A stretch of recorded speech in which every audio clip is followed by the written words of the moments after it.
So I got a message from one of the YouTubers here. Let me read it to you. Dear's Brandon's Garage. I love your videos. Well, thank you. I'm building a 10-foot hydroplane and I purchased a used 1977 Johnson 15 horsepower outboard. So a little 10-foot boat and a 15 horse, it should do pretty well. And those little hydroplanes are kind of neat, I think. So it's kind of a good setup, maybe. It appears to be in reasonable condition. Started up and ran fine. I'm converting it to remote control and learned a lot from your videos on that issue. No, that's good. That's such a small boat, you won't need the electric remote start, so you can just reach behind it and start it. So that'll be kind of handy. My question is, I would love it to be all sparkly clean. What was the total cost to break down the one in your videos? Repaint and put it back together. I think you mentioned in one video they had about a week into the job. Thanks for any info. It can be reached at blank Steve. So keep in mind I did 2 engines. The first engine I blew right through. And then I took a little break doing some other things. Then I was going to go back to the other one. And that's when I started my YouTube channel, right around that time. Well, alright, I had finished the body in the center section, so the exhaust housing and the transom mount and all that stuff. Then I started the YouTube channel. So I didn't want to dive into such a big project with no experience on actually how to make videos. So I made a couple other videos of things I just kind of randomly did around the garage, and then I started the videos of the second engine. Now, to answer your question of what it cost, well, to start answering rather, keep in mind, I've said once that when you're fixing one engine, you usually need 2. So I didn't buy just 2 engines and fixed them up. I had 3 engines that I used the parts off all 3 to make 2 good ones.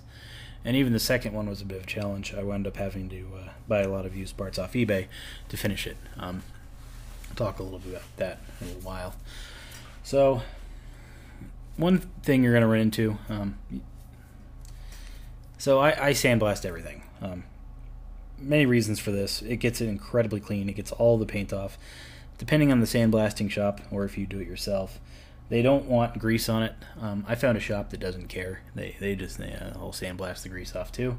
So I use them, and not to insult them at all, but it's basically their father owns it, and the sons just kind of hang out there and do work and drink and party in the back of the building while sandblasting, which perfectly fine with me. I don't think your sandblasting effect's going to matter on how sober you are or not. So when I bring them, greasy, disgusting parts, they say, oh, yeah, $100. That's pretty much their set fee, regardless of what you're sandblasting. So I bring 3 large boxes full of engines, and I say I need these sandblasted. They say, $100. So it cost me $100 in sandblasting, sandblast all 3 engines. Mind you, they were completely disassembled. I did everything but the lower units. Now that's exhaust tubes, shift handle, tiller handles, you name it, it was in there, and it got sandblasted. I sandblasted everything. Doing it yourself is going to be a kind of a tedious nightmare. You need the sand, you need the sandblast cabinet.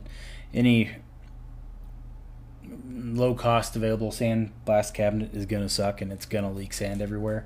As you breathe it in, you're not going to like it. So I recommend paying somebody to do it. It's just a lot easier, and it's probably going to save your air compressor too. It requires so much air to sandblast. It'll probably, if you have an air compressor, it'll probably kill it. So that's something to keep in mind. So after it was sandblasted, I then had to paint everything. You need to get the special zinc phosphate primer. I believe I bought 3 cans of that. Each can is $10. And then for the paint, I bought 6 cans of paint. Each one of those is $10. So that was kind of expensive. Now, if you're only doing one, you could probably get away with 2 cans of primer and probably 3 cans of paint, but you should probably buy 4 just to be on the safe side. And that'll pretty much get all your parts clean and painted. One thing to remember, when you're... See, I was changing the color of the engines, so that's why I wanted everything that clean. That, and I like clean engines. If you don't care about the color, when you start taking apart an engine that doesn't necessarily need to be taken apart, especially things that don't need to be taken apart, like separating the exhaust housing from the stern brackets, you start kind of running risk of breaking parts. The 9.915s, those upper rubber mounts, you look at them wrong and they break. Very often, they have a long bolt that'll seize inside of the little rubber mount. You break the bolt off, So you need a $100 rubber mount. There's 2 on each. Usually they both break. So you need $200 rubber mounts. You need the new long, I think they're like $8 or $9 a piece hardware to screw them in. And then you have a broken bolt inside of the stern section that also needs to come out. So if that happens, there's very slim chance you getting that bolt out of there and you're replacing the new stern section, or the steering handle. I guess I'll show you a picture of it. Anyway, so unless you really want to take it apart and you really have a plentiful amount of parts and you have a real good desire to take it completely apart to sandblast it and repaint it, you really want to think about it. There's a very good chance you're gonna break some bolts off and you're gonna have to replace some parts that you otherwise wouldn't have had to if you just made it run again. So that's kind of a concern.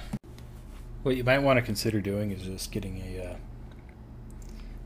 Scotch-Brite pad or one of those steel wool scrubbing pads, and just basically wash it with one of those just to kind of rough up the paint, and then just repaint it. It'll be quicker and easier and cheaper in the long run. But if you're like me and you don't mind the project and you're gonna enjoy the end result, just be my guest by all means. Take it apart, sandblast it, put it back together. Another thing you should know too, the paint back then was a 2-stage paint. So you apply your base coat and then you apply your clear coat top coat. If you just do the paint like I showed you in this video and don't do a top coat, you got about 6 months of sunlight before it fades, and really it's pretty ugly. So if you get the Evinrude paint, make sure you do a top coat. One option too is just buy 1 can of the color and then go paint a fender or something, a little piece of metal. Take it to a auto body shop, have them color match it, but give you a single stage paint, and then use a compressor and a spray gun to spray everything. Your cost of paint is going to be a lot cheaper, and I personally think your end result's going to be better. Those spray paint cans don't get paint very thick. You have to put multiple coats on it, and then you got to do a top coat versus a modern single stage paint. Some could argue the type of paint you can get nowadays isn't the same as what they put on originally, and it's not going to last the same. I'm no paint expert, but it is kind of a thought. So sandblasting was $100. You're going to need I don't know, 6 or so cans of paint, both primer and actual paint. So you're looking at $160 for that. You're going to need a power head gasket set. That's $38. Carb kit is $27. Fuel pump kit is $18. Water pump kit is $48.39. Gear case kit you can get for about $28. It's not bad. Piston rings, you need 2 sets if you do it like I did, where you take the power head apart. I already had a ball hone, so I didn't have to buy one, but if you need to buy one, they're usually about $25. Keep that in mind, but rings are pretty expensive. The set of rings for the engine is $53.20. You need another $10 in fuel lines. Let's see, what else did I put in here? Looks like I had random sealers. Those are all the fluids, the anti-seize, the gasket sealing compound, the grease, the Permatex, all that stuff. Probably looking at another $40 or so. So to install all new seals and gaskets and paint and clean, you're probably looking at about $422.78 to complete your engine. Now those are the stock prices off the Evinrude website. Boats.net is a little bit cheaper. You can probably do it for about, I don't know, what, $370 or so. But the end result, you have a engine that you don't need to necessarily worry about as long as the compression checks out right now on your engine. You probably be okay. And you'll know every square inch of that thing when you're done. So if you got any problems or questions, you already know where that part is and how to change it, and you know the history behind it. Like, oh yeah, I changed that. Oh, that thing was disgusting when I took it apart the first time. Yep, that needs to get changed. So you had some advantages there. Probably cost me about $700 to do both engines. Mind you, the sandblasting cost was the same for 1 versus 3. More stuff you buy, the better price you can negotiate with Boats.net. If you give them a call and talk to one of the sales rep there, tell them you need to buy a whole bunch of stuff, usually they'll give you a little bit of a discount. So you can give that a try. But sometimes if it's your first time order, they probably won't. A lot of the stuff I already had. Well, I did it. Mine was remote start, and I have a whole bunch of wire and ignition switches and all kinds of stuff. So there's a lot of stuff I didn't need. The dual controller and the new controller cables I did have to buy. Those weren't bad. I think each cable was $15. I paid $100 for the controller on eBay. The steering bracket attachment, you're gonna need one of those too. Those are kind of expensive, I think. I think you buy them new for $80 and they're used, or on eBay. Usually they run about $45. So that's still kind of expensive. Your engine's older, so you're not gonna have the tilt tube. So you're gonna need a different kind of setup. You need